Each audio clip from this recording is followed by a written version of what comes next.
आप कहोगे स्वामी जी प्रमाण कुछ, तो प्रमाण दे रहा हूं।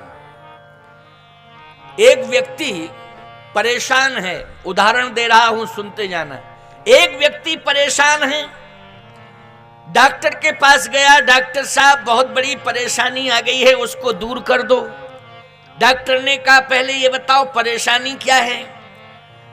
परेशानी यह है कि खांसी आती है और खांसी के कारण नींद नहीं पूरी हो पाती है, और नींद ना आने के कारण शरीर में गर्मी बढ़ती जाती है, गर्मी बढ़ने के कारण भूख मरती जाती है।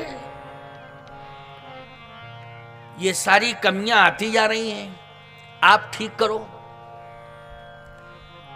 डॉक्टर ने एक सिरप दिया कि इसको पीना। खांसी है ना, खांसी ठीक हो जाए तो जो पिछली बीमारियां जो और बढ़ रही हैं वो अपने आप समाप्त हो जाएंगी, क्योंकि खांसी ठीक होगी तो नींद आएगी, और नींद आएगी तो बोलो गर्मी कम होगी, गर्मी कम होगी तो भूख खुल जाएगी। कहे सिरप पियो, उसने सिरप पिया, फिर भी खांसी ठीक नहीं हुई। तो लोगों ने कहा उसी डॉक्टर के पास जाओ, बेवकूफ बना दिया डॉक्टर ने। कहे सिरप पियो, सिरप पियो, उसके पास फिर जाओ। डॉक्टर के पास पुनः गया, डॉक्टर साहब खांसी ठीक नहीं हुई, कहा दूसरा सिरप ले जाओ। ये थोड़ा चेंज कर दिया उसने, लेकिन वो दूसरा सिरप जो चेंज किया था उसको भी पी लिया, फिर भी खांसी ठीक नहीं हुई। तो लोगों ने कहा उस डॉक्टर का चक्कर छोड़ो, दूसरी डिस्पेंसरी पर जाओ, कोई होशियार डॉक्टर के पास जाओ। वो मूर्ख डॉक्टर है, ठीक नहीं है, दूसरे के पास जाओ। दूसरे के पास गया, तीसरे के पास गया, जितने शहर में डॉक्टर थे कोई बचे नहीं, लेकिन खांसी ठीक नहीं हुई। तो कहा एक काम कर, इस चक्कर में मत पड़, लखनऊ जा सीधा। लखनऊ का कोई डॉक्टर नहीं बचा, खांसी ही ठीक नहीं हुई उसकी। अरे बोले चक्कर में मत पड़ो, बहुत बड़ी बीमारी है, खांसी तो समझ में आ रही लेकिन बहुत खतरनाक बीमारी है, तुम सीधे नागपुर जाओ। नागपुर के जितने डॉक्टर थे कोई नहीं बचे, खांसी ठीक ही ना हो गए। कहे बंबई जाओ, कलकत्ता, कोई शहर नहीं बचा, महानगर नहीं बचा। यहां तक ये कंडीशन आ गई कि जमीन जायदाद भी नहीं बची।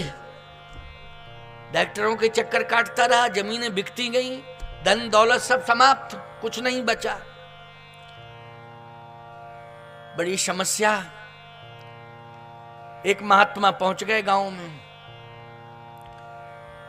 जैसे गांव में महात्मा पहुंचे तो जो व्यक्ति खांसी का शिकार हुआ था, जमीन जायदाद बेचने के बाद भी उसकी खांसी ठीक नहीं हुई, तो महात्मा के चरणों में गिर गया। कहे महाराज या तो मौत दे दो या खांसी दूर कर दो।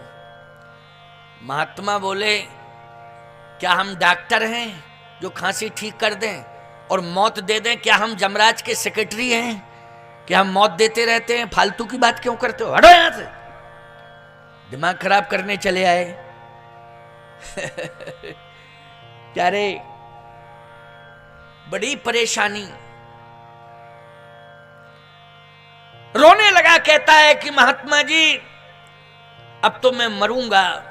अच्छा बीमारी क्या है? कहे खांसी है। डॉक्टरों के पास गए, कोई डॉक्टर नहीं बचा, कोई शहर नहीं बचा।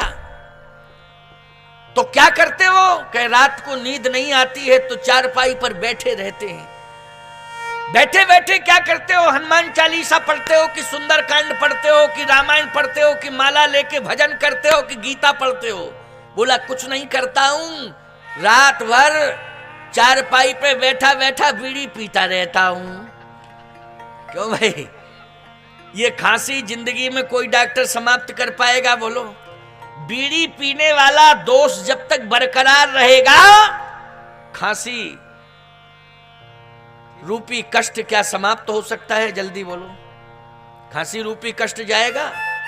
ये बीड़ी वाला दोष पहले दूर हो जाए तो खांसी वाले दुख का अंत अपने आप हो जाएगा। प्रयास नहीं करना पड़ेगा।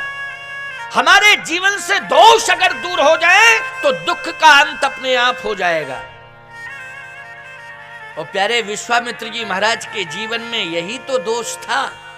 कि वो स्वयं यज्ञ कर रहे हैं लेकिन किसी को आमंत्रित नहीं कर रहे हैं, किसी भी संत का आवाहन नहीं किया उन्होंने यज्ञ में। और बोलो वशिष्ठ जी महाराज ने आवाहन किया कि नहीं किया, प्रमाण मिला। और जब संतों का सम्मान यज्ञ में हुआ तो यज्ञ से भगवान प्रकट हो गए।